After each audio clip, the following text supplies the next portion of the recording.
하나님 말씀을 읽겠습니다. 오늘 함께 나눌 말씀은 신약성경 데살로니가전서 5장 1절부터 11절까지의 말씀입니다. 5장 1절부터 11절까지의 말씀 우리 한 절씩 교독하며 읽도록 하겠습니다. 제가 먼저 읽겠습니다. 형제들아, 때와 시기에 관하여는 너희에게 쓸 것이 없음은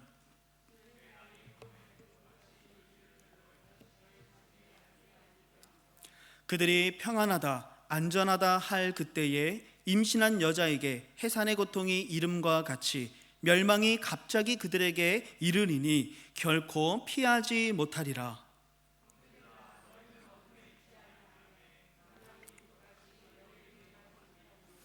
너희는 다 빛의 아들이요 낮의 아들이라. 우리가 밤이나 어둠에 속하지 아니하나니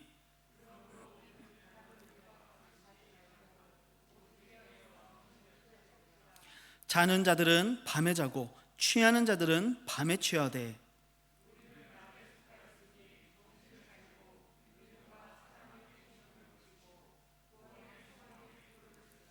하나님이 우리를 세우심은 노하심에 이르게 하심이 아니요 오직 우리 주 예수 그리스도로 말미암아 구원을 받게 하심이라.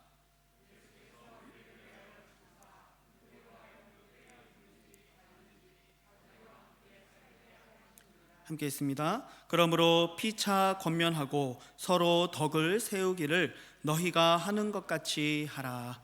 아멘. 우리 앞에 있는 성도님들과 한번 인사 나누겠습니다. 사랑하고 축복합니다.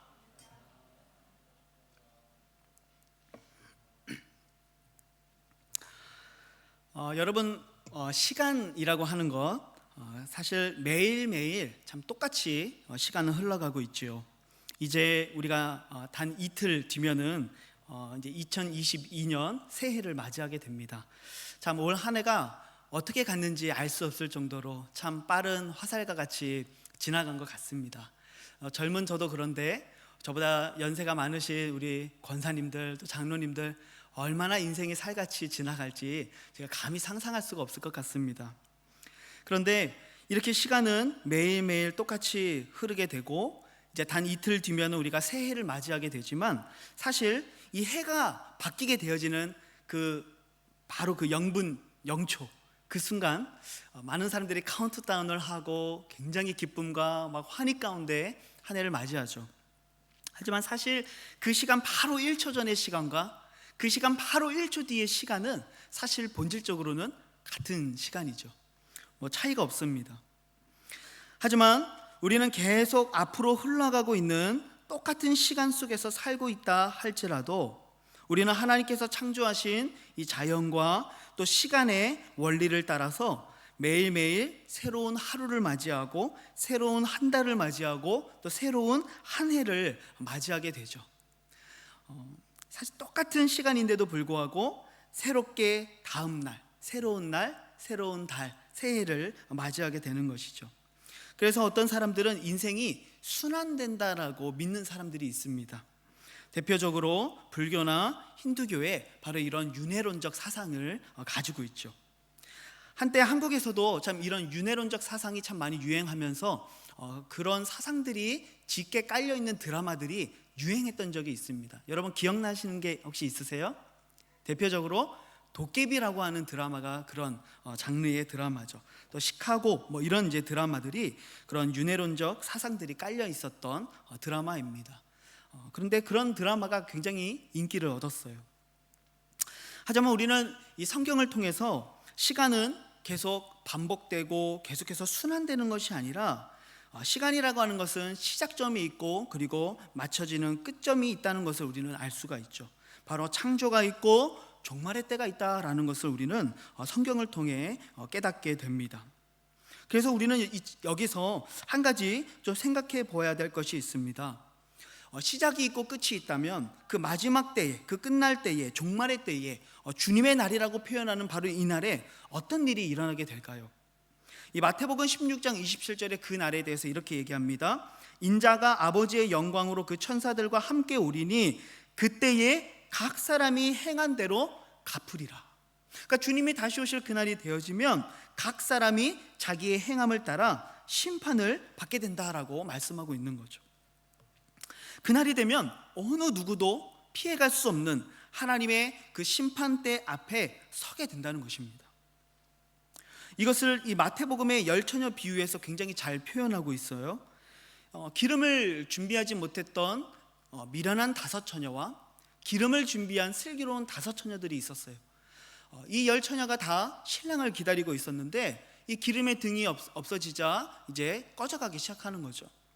그래서 좀 기름을 나눠달라고 했는데 그러기에는 우리 모두가 다 등불이 꺼질 것 같으니 차라리 어서 가서 기름을 좀 사와라. 그래서 이 5처녀가 기름을 사러 간 사이에 어떤 일이 일어납니까? 신랑이 오게 되어지고, 그래서 기름을 준비했던 5처녀만이 혼인잔치에 신랑과 함께 들어가게 되고, 이 나머지 5처녀들은요 문이 닫히고 결국은 들어가지 못하게 되죠. 이 문이 닫히고 들어가지 못하게 되자 이 5명의 미련한 처녀들이 주님께 간청합니다. 문을 좀 열어주십시오. 근데 그때 주님이 뭐라고 말씀하세요? 마태복음 25장 12절 보니까 내가 진실로 너희에게 이르노니 내가 너희를 알지 못하노라. 그러니까 그날이 되면, 이 마지막 때가 되면 일단 한번 문이 닫히고 나면 어느 누구도 이 심판에서 피해갈 수 없고 또 한 번의 기회를 얻을 수가 없다는 거예요. 만약 우리의 인생이 이렇다라고 생각해 보세요. 정말 우리의 인생에 단 한 번의 기회가 없이 이 마지막 순간만 있다고 한다면 정말 우리가 하나님 앞에 바로 서고 그 문에 들어갈 수 있는 사람이 얼마나 될까. 그래서 참 좋으신 하나님께서는요 참 연약하고 부족한 우리의 인생을 위해서 시간을 만드시고 날과 해의 이 변화들을 통하여서 시간이 계속해서 반복되는 것을 우리들에게 허락해 주셨죠. 그래서 우리는 끊임없이 새로운 날을 맞이하고 새로운 달을 맞이하고 새로운 해를 맞이하면서 우리는 한 가지를 깨닫게 되는 것이죠. 언젠가는 바로 끝이라는 것이 있는 거구나. 하지만 그 끝날이 오기 전까지 하나님은 우리들에게 계속해서 새 날을 허락해 주시는구나. 우리는 이것을 생각해 보면서 다시 우리의 인생의 매 순간순간 기회를 주시고 다시 회복할 수 있는 그 소망을 주시는 하나님의 사랑을 깨닫게 된다는 것입니다. 그래서 우리 다시 이 새해를 맞이하게 되어지는 이 시점에 우리가 어떤 사람들은 그냥 또다시 오게 될 그 새해, 그렇기 때문에 흘러 지나가는 이 시간들이 그저 아무 의미 없이 그냥 버려도 되는 것 같은, 그래서 망년회라고 부르는 이러한 의미를 가지고 이 연말을 보낼지도 모르겠지만, 적어도 우리 그리스도인이라고 한다면 오늘 우리는 이 종말의 때를 생각하면서 언젠간 우리의 삶도 이 한 해가 끝나는 것처럼 우리의 인생이 끝나고 또 이 세상에 종말의 때가 온다라는 것을 생각해 보면서 우리의 삶을 점검할 수 있어야 된다는 것이죠. 그런 의미에서 우리는 사실 매일매일, 매달, 그리고 매해마다 간접적으로 종말을 경험하고 있다라고 말할 수 있습니다. 그래서 오늘 이 본문을 통해서 우리는 좀 종말의 때에 대해서 우리가 생각해 보고, 우리가 이 종말을 어떻게 잘 준비하고 어떻게 우리가 바른 믿음으로 설 것인가를 생각해 보는 것이 참 유익하겠다, 이런 생각이 들었습니다. 크게 오늘 이 본문을 통해서 3가지로 정리하면서 이 종말의 때에 관한 교훈을 좀 나누고 싶습니다. 먼저 첫 번째는 오직 깨어서 정신을 차려야 된다는 것입니다. 본문 1절과 2절 말씀을 한번 보시면, 형제들아 때와 시기에 관하여는 너희에게 쓸 것이 없음은 주의 날이 밤에 도둑같이 이룰 줄을 너희 자신이 자세히 알기 때문이라, 이렇게 말씀합니다. 주님이 언제 다시 오실지 바로 그 때와 시기에 대해서는 할 말이 없다라고 이야기합니다. 아무도 알 수 없다는 것이죠. 우리는 오늘 하루가 언제 끝나는지, 그리고 이 달이 언제 끝나는지, 그리고 이 해가 언제 끝나는지 우리는 정확히 알 수 있어요. 그렇죠? 하지만 종말의 때는 아무도 알 수 없다는 거예요. 오늘 말씀은 그 주의 날이 어떻게 임하는가? 바로 도둑과 같이 임한다, 이렇게 표현을 합니다. 여러분, 도둑과 같이 그 날이 임한다라는 의미가 무엇입니까? 도둑은요, 예고하고 옵니까? 예고하지 않고 옵니까? 예고하지 않고 오는 거예요. 그렇죠? 불현듯 찾아오는 것이죠. 마치 불현듯 아무런 예고 없이 찾아와서 세간살이를 훔쳐가는 것처럼 주의 날도 우리가 예상하지 못한 시기에 갑자기 임하게 될 거다라고 말씀하고 있는 것이죠. 언제 그날이 임할지 알 수 없다는 것은요, 굉장히 긴장되는 일이에요. 그렇죠? 저는 이 초등학생 때의 생각이 조금 납니다. 이제 집에 어머니께서 하지 말라고 했던 게임기를 몰래 꺼내서 그 게임기를 하다가 보면은 이제 긴장감이 슬슬 몰려오는 거죠. 엄마가 언제 오지? 언제 오실지 정확하게 알면은 한 10분 전에 딱 끄고 준비할 수 있을 것 같은데 언제 올지 알 수 없으니까 긴장감이 막 있게 되는 거예요. 그런데 이 긴장감을 놓치게 되면 어떤 일들이 일어나는가? 이 3절 말씀을 보니까 그들이 평안하다, 안전하다 할 그때에 그 긴장감을 상실했어요. 임신한 여자에게 해산의 고통이 이른과 같이 멸망이 갑자기 그들에게 이르니니 결코 피하지 못하리라. 그러니까 갑자기 마치 이 임신한 여자가 갑작스럽게 이 해산의 고통을 겪게 되는 것처럼 멸망이 갑자기 이르게 되어지고 어느 누구도 그것을 결코 피할 수 없게 될 것이다, 이렇게 말씀하고 있는 것이죠. 그렇다면 우리가 이 본문을 통해서 무엇을 깨달아야 됩니까? 언제 오실지 알 수 없기 때문에 우리는 무엇해야 되죠? 항상 긴장하고 깨어 있어야 된다는 것이죠.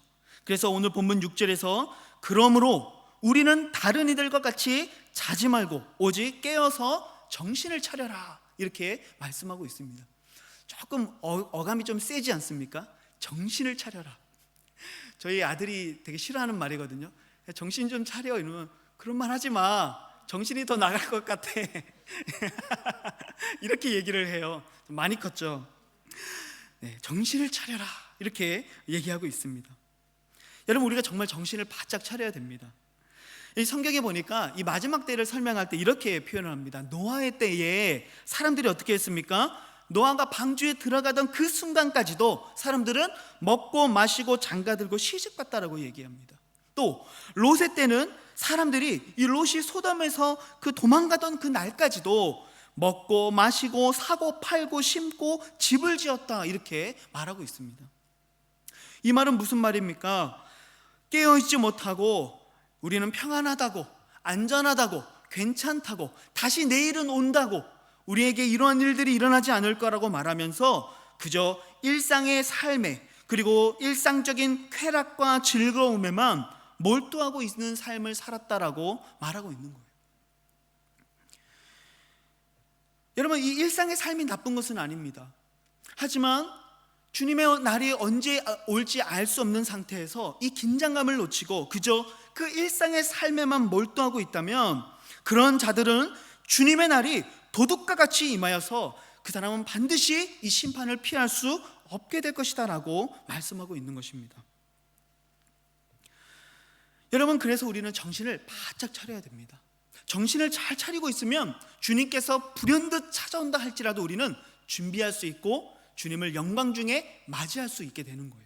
그래서 4절 말씀에 이렇게 말하는 것이죠. 형제들아, 너희는 어둠에 있지 아니하며, 그러니까 깨어 기도하고 있는 것이죠. 준비하고 있는 것이죠. 그렇게 되면 어떤 일이 일어납니까? 그 날이 도둑같이 너희에게 임하지 못할 것이다. 그러니까 실제로 그날은 도둑과 같이 임하죠. 하지만 그 순간에 이 낮에 속한 사람들, 정말 하나님의 생명을 소유한 사람들, 깨어 준비했던 사람들은 자다가 불현듯 가운데 도둑같이 그날이 임하는 것이 아니라 그날을 준비하며 그날을 영광 가운데 맞이할 수 있게 될 것이다 라고 말하고 있는 것이죠. 사랑하는 성도 여러분, 오늘 우리는 이 한 해의 끝자락에 서 있습니다. 사실 매해 반복되고 사실 우리 내년에 또다시 이러한 순간을 맞이하게 될 것으로 예상합니다.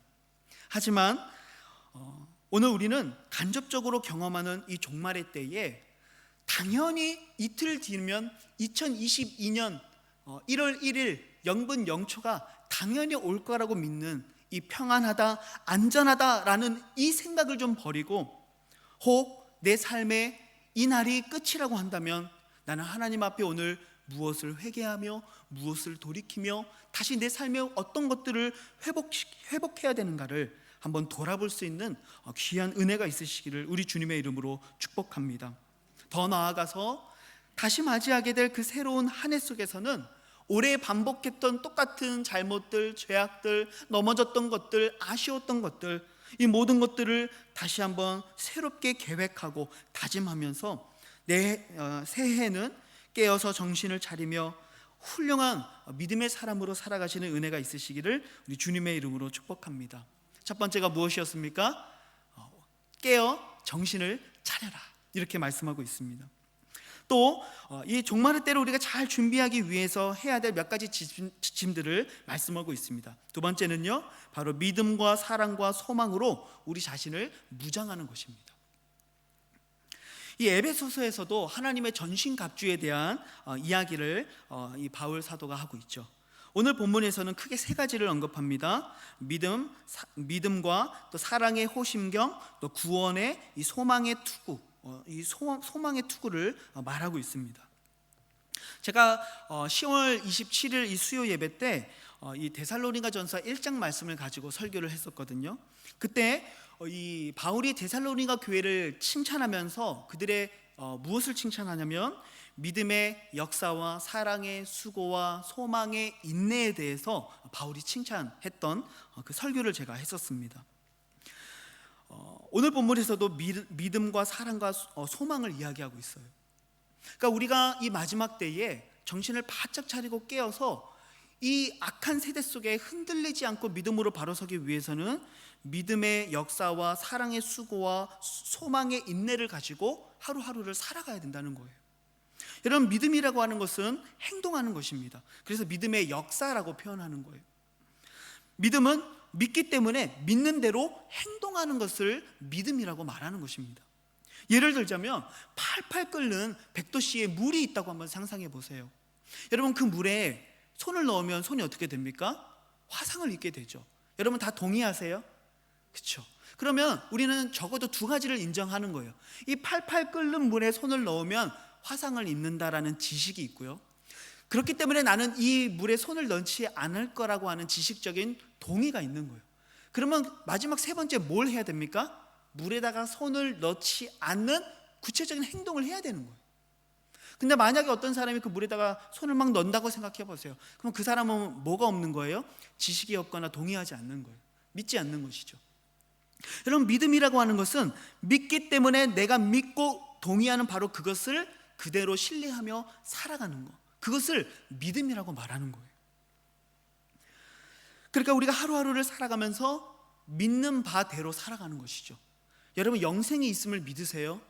그렇다면 우리가 골로새서 말씀을 묵상하고 있는 것처럼 땅의 것을 생각하지 아니하고 위의 것을 생각하며 살아가는 가치의 변화가 우리의 삶 속에 나타나야 되는 거예요. 돈에 급급하며 살아가는 것이 아니라 하늘의 소망을 쌓는 삶을 살아야 되는 것이죠. 그것이 바로 구체적인 믿음의 역사입니다. 또한 사랑하며 살아야 됩니다. 말과 혀로만 사랑하는 것이 아닙니다. 요한은 우리가 말과 혀로만 사랑하지 말고 어떻게 사랑하죠 갑니까? 행함과 진실함으로 서로 사랑하자. 구체적인 사랑의 수고를 하라는 것입니다.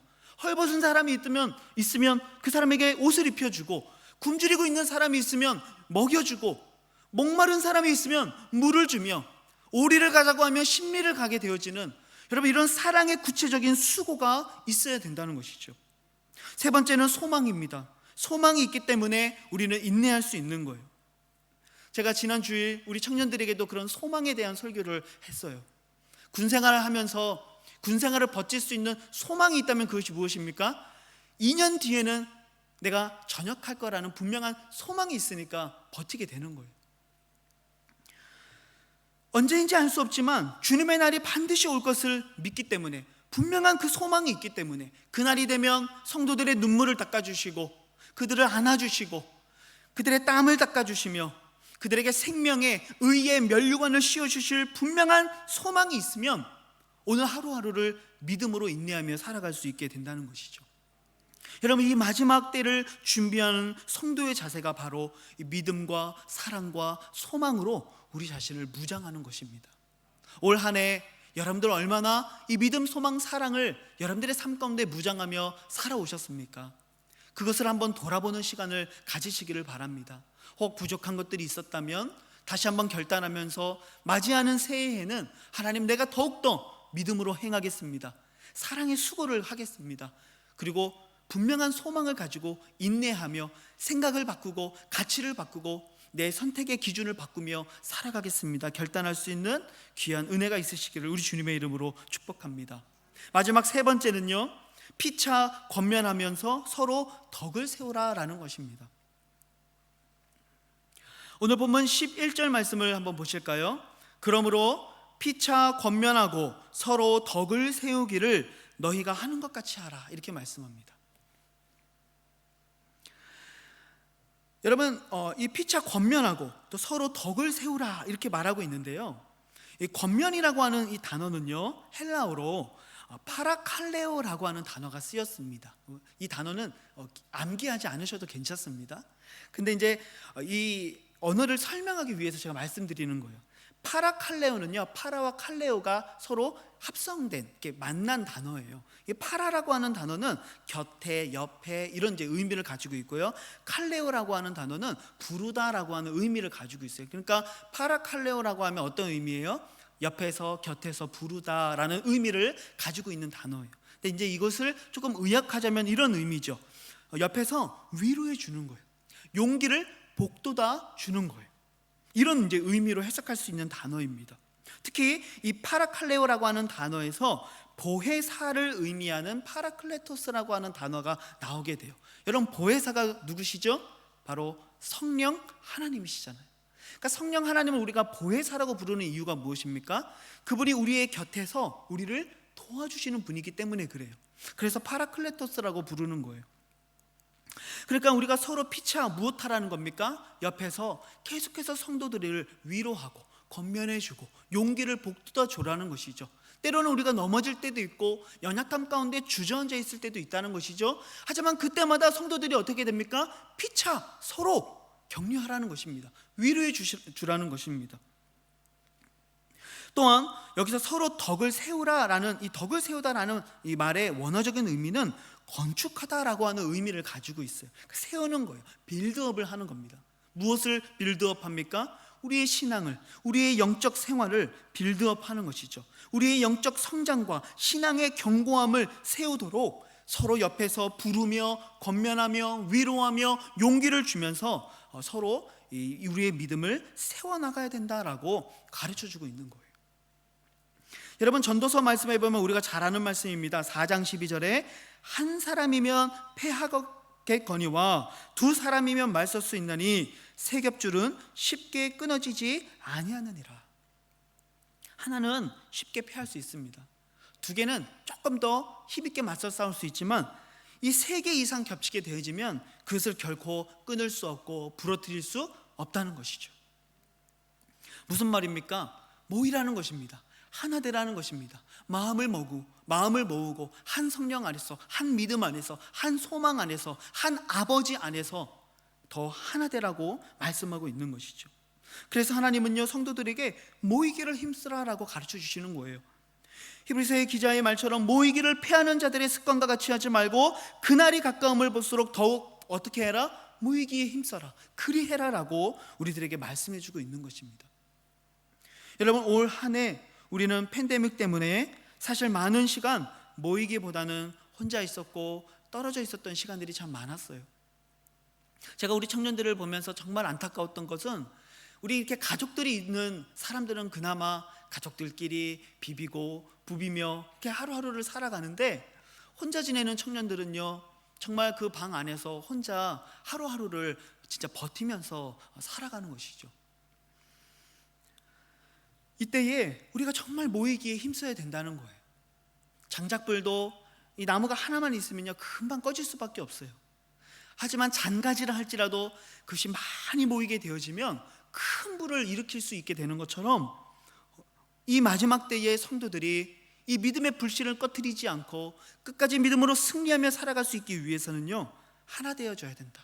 같이 모여야 된다.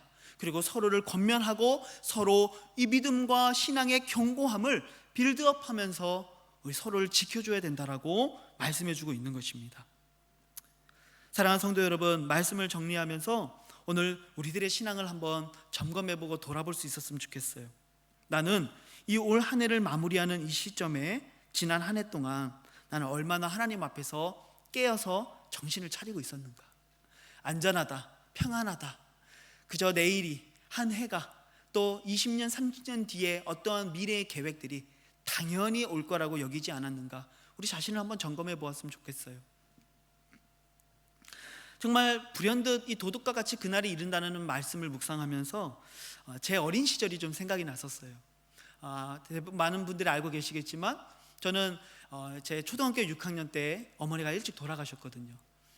그날 아침 엄마랑 안녕하고 인사했던 그 엄마를 저녁에 다시 볼 수 없었던 그날을 저는 지금도 너무 생생하게 기억해요. 언제 그날이 올지 아무도 알지 못한다는 것이죠. 정말 당연히 올 것 같은 그 내일의 삶이 당연한 것으로 여기지 아니하고 이제 남은 이 2021년 다시 한번 우리의 삶을 돌아보실 수 있는 은혜가 있으시기를 우리 주님의 이름으로 축복합니다. 내가 얼마나 믿음과 소망과 사랑으로 살아왔는가, 내가 얼마나 서로를 권면해주고 덕을 세우기를 힘쓰고 있었는가, 우리 자신을 점검해 보십시오. 가족들이 함께 모여서 한 해를 돌아보는 시간을 가져보십시오. 그러면서 우리들의 연약했던 모습들을 하나님 앞에 같이 회개하고 서로 용기를 주면서 다가오는 새해에는 우리 다시 이러한 실수 가운데 넘어지지 말자고, 우리 다가오는 새해에는 조금 더 승리하며 더 멋있게 하루하루를 살아가는 믿음의 삶을 살자고 같이 으쌰으쌰 힘을 낼 수 있는 그런 뜻깊은 시간들을 한번 보내보시기를 우리 주님의 이름으로 축복합니다. 오늘 말씀을 생각하며 우리 같이 한번 잠시 기도했으면 좋겠습니다. 여러분, 너무나도 당연하게 올 것 같았던 내일, 또 너무나도 당연한 다음 달, 또 다음 해가 사실은 당연한 것이 아님을 우리가 좀 깨달았으면 좋겠습니다. 우리는 오늘도 그 마지막 시간을 향해 걸어가고 있습니다. 단지 그 시간의 길 위에 하나님은 오늘 우리들에게 새로운 하루를, 새로운 달을, 새로운 해를 주시면서 계속해서 말씀해주고 있는 겁니다. 그 끝날이 있다고, 그 마지막 순간들이 있다고. 그래서 오늘 다시 정신을 차리고 삶을 돌아보고 회개하라고 오늘 우리들에게 말씀해주고 있는 것입니다. 오늘 말씀을 생각하며 주님, 정말 평안하다고 안전하다고 말했던 나태해졌던 우리의 신앙을 다시 한번 돌이키며 회개할 수 있는 은혜를 허락해 주십시오. 매일매일 이 믿음과 사랑과 소망으로 나 자신을 무장하며 나 혼자 살아가는 것이 아니라 옆에 있는 성도들과 함께 피차 권면하며 서로 덕을 세우는 아름다운 믿음의 공동체를 이룰 수 있도록 인도해 주십시오. 그래서 주님 다시 오실 그날까지 한 사람도 이 믿음에서 낙오되지 아니하고 미끄러지지 아니하고 영광 중에 주님을 맞이할 수 있는 복된 은혜를 허락하여 달라고 우리 주님 앞에 우리 믿음으로 함께 결단하며 기도했으면 좋겠습니다. 기도하시겠습니다.